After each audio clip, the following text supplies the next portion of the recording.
ഇറാനും ഇസ്രായേലും തമ്മിൽ വെടിനിർത്തലിന് ധാരണയായെന്ന് US പ്രസിഡന്റ് ഡൊണാൾഡ് ട്രംപ് സമൂഹ മാധ്യമത്തിലൂടെ പ്രഖ്യാപനം നടത്തി. എന്നാൽ വെടിനിർത്തൽ പ്രഖ്യാപനത്തോട് ഇറാനും ഇസ്രായേലും ഔദ്യോഗികമായി പ്രതികരിച്ചിട്ടില്ല. ഖത്തർ പ്രധാനമന്ത്രി Sheikh Muhammad bin Abdul Rahman അൽ ഥാനിയാണ് വെടിനിർത്തലിന് മധ്യസ്ഥത വഹിച്ചതെന്ന് ഇറാന്റെ പേര് വെളിപ്പെടുത്താതെ ഉന്നത ഉദ്യോഗസ്ഥനെ ഉദ്ധരിച്ച് വാർത്താ ഏജൻസിയോട് സ്ഥിരീകരിച്ചു. വെടിനിർത്തൽ സന്നദ്ധത US ആണ് അറിയിച്ചതെന്നും വെടിനിർത്തലിന് ഇസ്രായേൽ പ്രധാനമന്ത്രി ബെഞ്ചമിൻ നെതന്യാഹുവിന്റെ സമ്മതം വാങ്ങിയ Donald Trump Sheikh Muhammad bin Abdul Rahman Al ഥാനിയുമായി ഫോണിൽ ബന്ധപ്പെട്ട് ഇറാനുമായി സംസാരിക്കുവാൻ ആഗ്രഹിക്കുമായിരുന്നുവെന്നും വാർത്താ ഏജൻസി റിപ്പോർട്ട് ചെയ്തു. വെടിനിർത്തൽ അനിശ്ചിതകാലത്തേക്ക് നീണ്ടു നിൽക്കുമെന്നാണ് പ്രതീക്ഷയെന്ന് ട്രംപ് രാജ്യാന്തര മാധ്യമത്തോട് പറഞ്ഞു. ട്രംപിന്റെ വാക്കുകൾ ഇങ്ങനെയാണ്: എല്ലാവർക്കും അഭിനന്ദനങ്ങൾ. അടുത്ത 6 മണിക്കൂറിൽ അവരുടെ നിലവിലെ ദൗത്യങ്ങൾ പൂർത്തിയായി കഴിയുമ്പോൾ ഇറാനും ഇസ്രായേലും തമ്മിൽ 12 മണിക്കൂർ നീളുന്ന പൂർണ്ണവും സമ്പൂർണവുമായ വെടിനിർത്തൽ നിലവിൽ വരും. ആ സമയത്തിന് ശേഷം യുദ്ധം അവസാനിച്ചതായി കണക്കാക്കും. ഔദ്യോഗികമായി ഇറാൻ യുദ്ധവിരാമം ആരംഭിക്കും. 12 മണിക്കൂറിന് ശേഷം ഇസ്രായേൽ യുദ്ധവിരാമം ആരംഭിക്കും.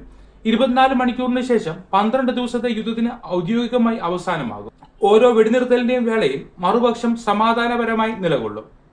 എല്ലാം ശരിയായി പ്രവർത്തിക്കുന്ന ധാരണയിൽ 12 ദിവസത്തെ യുദ്ധം എന്ന് വിളിക്കാവുന്നത് അവസാനിപ്പിക്കുവാൻ ആവശ്യമായ ക്ഷമ, ധൈര്യം, ബുദ്ധി എന്നിവയ്ക്ക് ഇറാനെയും ഇസ്രായേലിനെയും അഭിനന്ദിക്കുന്നു. വർഷങ്ങളോളം നീണ്ടു നിൽക്കുകയും മധ്യപൂർവ്വ ദേശത്തെ മുഴുവനും നശിപ്പിക്കുകയും ചെയ്യുമായിരുന്ന യുദ്ധമായിരുന്നു ഇത്. പക്ഷേ അങ്ങനെ സംഭവിച്ചില്ല, ഒരിക്കലും സംഭവിക്കുകയുമില്ല. ദൈവം ഇസ്രായേലിനെ അനുഗ്രഹിക്കട്ടെ, ദൈവം ഇറാനെ അനുഗ്രഹിക്കട്ടെ, ദൈവം മധ്യപൂർവ്വ ദേശത്തെ അനുഗ്രഹിക്കട്ടെ, ദൈവം US-നെ അനുഗ്രഹിക്കട്ടെ, ദൈവം ലോകത്തെ അനുഗ്രഹിക്കട്ടെ എന്നിങ്ങനെ ട്രംപ് സമൂഹ മാധ്യമത്തിൽ കുറിച്ചു. എന്നാൽ ഇറാൻ ഇസ്രായേൽ വെടിനിർത്തലിന് ഇതുവരെ കരാറായിട്ടില്ലെന്ന് ഇറാൻ വിദേശകാര്യമന്ത്രി അബ്ബാസ് അരാഗ്ചി പ്രതികരിച്ചു. ഇസ്രായേൽ ആക്രമണം നിർത്തിയാൽ ചർച്ചയ്ക്ക് തയ്യാറാണെന്ന സൂചനകളും ഇറാൻ അധികൃതർ നൽകി. ഇസ്രായേലാണ് യുദ്ധം ആരംഭിച്ചതെന്ന് ഇറാൻ വിദേശകാര്യമന്ത്രി എക്സിൽ കുറിച്ചു. ഇതുവരെ വെടിനിർത്തലിന് കരാറായിട്ടില്ല.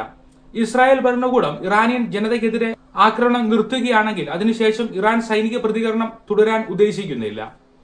സൈനിക നടപടികൾ അവസാനിക്കുന്നതിനെ കുറിച്ചുള്ള അന്തിമ തീരുമാനം പിന്നീട് എടുക്കുമെന്നും വിദേശകാര്യമന്ത്രി വ്യക്തമാക്കി.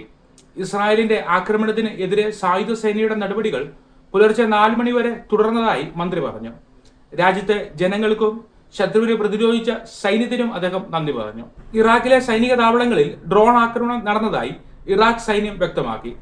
വടക്കൻ ബാഗ്ദാദിലെ താജി സൈനിക താവളത്തിന് നേരെയാണ് ആക്രമണം നടന്നത്. നാശനഷ്ടങ്ങൾ ഇല്ല. ആക്രമണം നടന്നതായി റോയിട്ടേഴ്സും റിപ്പോർട്ട് ചെയ്തു. 2020 US ഇറാഖിന് കൈമാറിയ സൈനിക താവളമാണിത്.